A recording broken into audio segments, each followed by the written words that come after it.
Welcome to Kenton's videos. Enjoy the video. In this video, I will show how to replace the lower ball joint on your Honda Accord.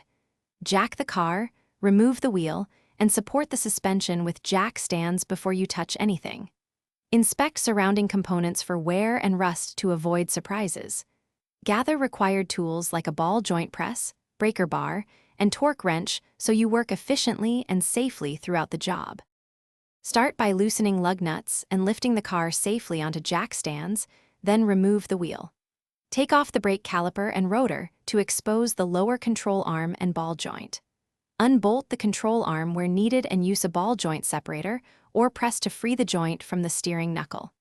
Keep track of fasteners and inspect the knuckle and arm for damage before installing the new part. Quick recommendation: the Echo Dot smart speaker is great for hands-free timers and music while you work on your car, and it fits nicely on a garage shelf. If you're finding this video helpful, please subscribe and like so I can keep making practical repair content.